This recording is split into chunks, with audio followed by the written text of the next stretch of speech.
amigos de DM y de Directorio Médico, los saluda su amiga Nanashi Santibáñez y estoy aquí muy acompañada con la psico-oncóloga, la licenciada Priscila Magariño Cabrera.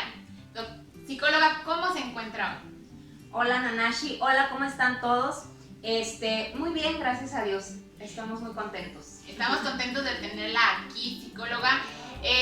Bueno, como ya saben, antes, dentro del equipo multidisciplinario que venimos trabajando de la doctora Yadira Álvarez, la psicóloga nos va a explicar cuál es su rol dentro del equipo multidisciplinario. Como pudieron escuchar, ella es psico-oncóloga. Entonces, dentro de su equipo, ella tiene un rol que es lo que nos va a explicar el día de hoy. Hola, espero que todos estén bien por allá. Bueno, vamos a platicar un poquito primero de qué es la psico-oncología, ¿sí? Vamos a definir, la psico-oncología es la rama de la medicina que trata con pacientes oncológicos, ¿no? Con pacientes que tienen diagnóstico de cáncer. Esta disciplina está llena de herramientas emocionales, sobre todo, Nanashi, porque al momento de dar un diagnóstico oncológico, al decirle tú a un paciente que tiene cáncer, todo lo que se desata y todo lo que implica, ¿no? Tú como médico o especialista en oncología, dar la noticia. Primero se viene pues una ola de miedos, ¿no? Ante los primeros síntomas. ¿Por qué? Porque como es una enfermedad que está predominando y que tiene una gran población que la está padeciendo ya, obviamente uno se siente, por ejemplo las mujeres, ¿no? Que se sienten una bolita en el pecho y aunque no sea, uno lo asocia, ¿sí? Lo va asociando.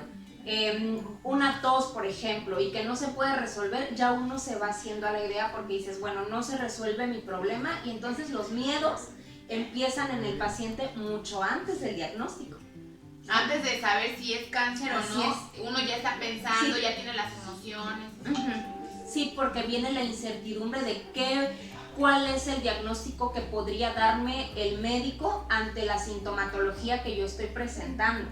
Ajá. Claro. Entonces, cuando ya sucede esta serie de estudios, de biopsia y demás, lo que ya generalmente conocemos, que se hace antes de dar un diagnóstico, bueno, entonces ya viene en puerta el diagnóstico, ¿no? Entonces, ¿qué va a suceder dentro del paciente, dentro de su esquema, dentro de sus emociones, de su realidad, de su cognición, toda esa parte que tiene que ver con el enfrentamiento del diagnóstico, ¿sí? Cuando a un paciente le dicen, bueno, es que el diagnóstico pues es cáncer, vamos a ponernos en el lugar del paciente. Si de por sí para el médico ya es complejo, ¿no? Dar la noticia, el diagnóstico, para el paciente, pues imagínense, ¿no? Sí, claro. Lo primero que piensa el paciente generalmente cuando le dan un diagnóstico oncológico, enseguida lo asocia con muerte, ¿sí? Entonces, en este momento, cuando ya el procedimiento ya se va a hacer para dar el diagnóstico, es muy probable que el paciente vaya acompañado. Entonces imagínate, no solamente es el duelo del diagnóstico, sino el duelo del paciente, sino también el del familiar. Entonces, el hecho de no tener nosotros como seres humanos esta herramienta para decir, bueno, manejar las emociones, ¿verdad? Sí. Entonces, en esta situación, obviamente, yo te estaba comentando que se piensa en muerte. Hay muchos pacientes que desafortunadamente concluyen en eso, ¿no? Pero hay muchos otros que no. Aquí va a depender mucho del estadio donde se encuentre la enfermedad para hacer un diagnóstico. Va a depender mucho del estadio. A lo mejor el oncólogo te va a decir, estamos en etapa 2, estamos en etapa 1, o puede llegar y decir, pues es que ya estamos en etapa 4. Entonces, en ese sentido es que nosotros, el rol que yo ejerzo es precisamente dar el acompañamiento asertivo al paciente y obviamente hace el efecto dominó en la familia y también damos acompañamiento al familiar. ¿Por qué razón, Nanashi? Porque el cáncer es una enfermedad muy compleja, por el hecho de que el paciente experimenta muchísimas emociones. ¿no? Y como en todo proceso, hay días buenos y hay días malos. No sé si tienes hasta aquí alguna duda o podemos continuar. Sí, podemos continuar. Bueno, sí tengo una duda, psicóloga. Por ejemplo, ahorita que nos decía que es un efecto dominó, ¿se refiere a que si el paciente está bien, sus familiares también lo van a estar? Sí, el efecto dominó al que me refiero, Nanashi, es que dando el oncólogo el diagnóstico, va a tirar al paciente, pero también va a tirar a la familia, en un sentido emocional, ¿no? ¿Por qué? Porque a lo mejor no tenemos las herramientas para hacerle frente a la situación. Entonces, obviamente, vamos a poner un ejemplo sencillo. Si al varón de la casa, al jefe de la casa, le dan el diagnóstico, obviamente le va a afectar a la esposa, y la esposa tiene pues la responsabilidad de dar la noticia a los hijos. Y entonces, obviamente, los hijos, ¿no? Y los familiares de ambas partes, familia del paciente oncológico, familia de la pareja, y entonces es toda una red de afectación emocional. Okay. ¿Eso se refiere efecto dominó? Así es. Okay. Sí, doctora, ya esa era mi duda. Ajá. Entonces, aquí ya cuando tiene el diagnóstico, obviamente se pasa un duelo, porque primero te voy a decir bajo mi experiencia qué es lo que sucede y qué es lo que me cuentan los pacientes.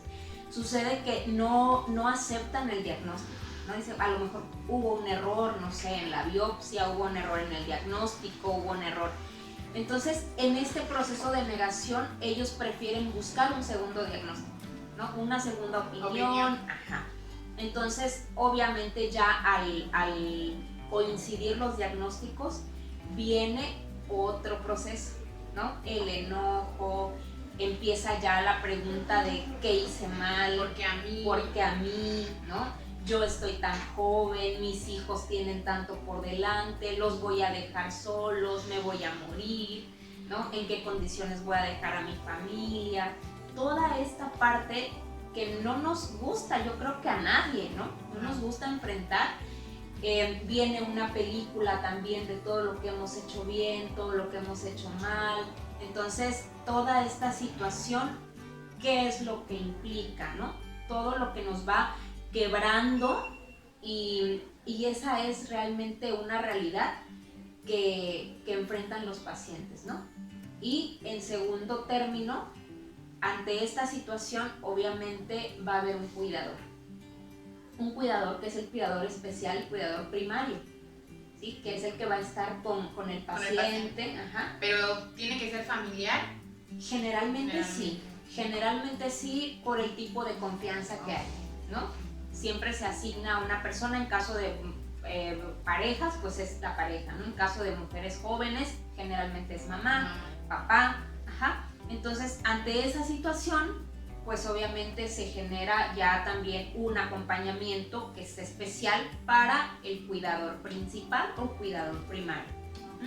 Doctora, psicóloga, también nos comentaba que también depende de la etapa en la que el paciente se encuentre, es como usted empieza a hacer su trabajo. Claro. ¿Nos puede explicar cuál es, o sea, qué diferencia puede haber en el trabajo de usted conforme a la etapa en la que está? Por ejemplo, si el paciente está en etapa 1, está empezando con el cáncer, ¿qué diferencia hay entre la etapa 2 conforme a su trabajo? O sea, ¿cuál es el lineamiento que usted lleva?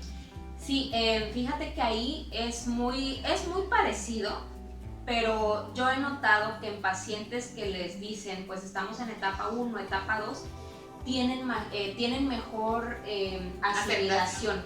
Sí, tienen mejor asimilación, porque de alguna manera ven esperanza de poder, con el tratamiento de quimioterapias, de radioterapias y todo este tratamiento que ya está al alcance, ¿no?, de muchos de nosotros, hay una mejor aceptación, ¿no? Porque dicen, bueno, yo voy a poder salir de esto, porque todavía está localizado el cáncer. ¿A qué nos referimos con localizado? Que hay un área específica donde ya se concentró, que está ahí, que no se ha movido. Y lo otro es cuando ya hizo metástasis, ¿sí? Cuando ya, por ejemplo, se expandió un cáncer de mama, por ejemplo, que se fue al estómago y del estómago corrió al riñón, ahí sí ya abarcó.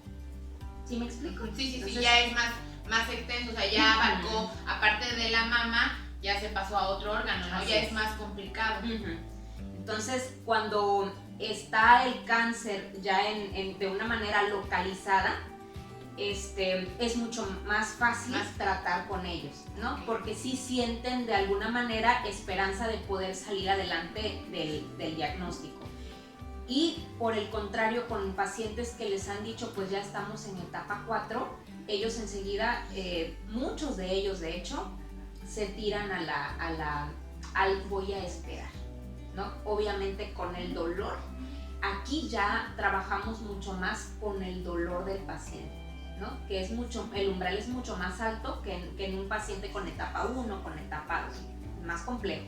Más complejo. Sí. Entonces, psicóloga, bueno, eso es lo que en general a grandes rasgos podríamos decir que eso es la psico-oncología. Ahora vamos a enfocarnos en que si nos puede explicar dentro del equipo multidisciplinario, si un paciente llega con la doctora Yadira o con Daily y ven que no es su área, ellos los canalizan hacia donde está usted. Así es.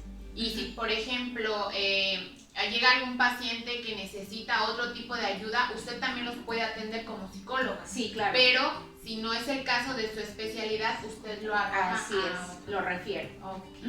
Ok, psicóloga. Entonces, pues bueno, ya escucharon lo que es psico-oncología. Es todo lo que tiene que ver con el proceso de las personas que están padeciendo cáncer. La psicóloga se encarga de, pues dar acompañamiento asertivo al paciente y a sus familiares, porque como bien dice usted, psicóloga, es un proceso sumamente complicado. Sí. Y no sé si nos podría decir, psicóloga, las etapas que vive un paciente con cáncer. Mira, el proceso que vive el paciente con cáncer no es lineal, Algunos presentan la aceptación, por ejemplo, vamos a tocar a un paciente con etapa 2, ¿no? Él puede generar aceptación, después negación, después dolor, después asimilación o al revés, ¿no? El duelo que ellos viven, vamos a poner a pacientes con etapa 4, que primero generalmente viven el duelo a través del dolor, de la no aceptación, de la negación, ¿sí? Después viene ya la asimilación y entonces vamos trabajando con ellos con distintas herramientas emocionales para que puedan ellos también aprender a convivir con la enfermedad, porque no es nada fácil convivir con el diagnóstico. Así es. También tengo una duda, psicóloga. Por ejemplo, el paciente comienza con usted su proceso de acompañamiento. El día en el que, si Dios quiere, el paciente ya no presenta cáncer, ¿pueden seguir? ¿Tiene que seguir o es opcional el seguir el proceso de acompañamiento post de haber luchado contra el cáncer? ¿O hasta dónde dice usted, ya estás bien, ya no necesitas de mí? Bueno, de una manera psicológica y emocional, se sugiere que después de ya darle luz verde al paciente, ¿no? En cuestión oncológica, se siga por lo menos 3 meses más, ¿no? Como sugerencia. ¿Por qué? Porque puede, dentro de ese proceso, puede haber alguna recaída emocional. Entonces hay que fortalecer mucho el sistema emocional para poder también ellos agarrar, ahora sí que como comúnmente se dice, agarren camino y puedan seguir, ¿no? Ok, pues entonces, psicóloga, no sé si nos puede explicar, más bien nos puede dar sus datos, dónde la podemos encontrar, su número. En las redes sociales estoy en Instagram como Psico-Oncología Istmo y en Facebook estoy como Psico-Oncología Priscila Magariño. Número de teléfono para citas, llamadas, cualquier pregunta, duda o quieran alguna asesoría es 971-147-4010. También viene a dar consultas aquí a Muchita, Sí. en el Sinaí. Sí. Ok, también en el Sinaí, o la pueden contactar con la doctora Yadira Álvarez.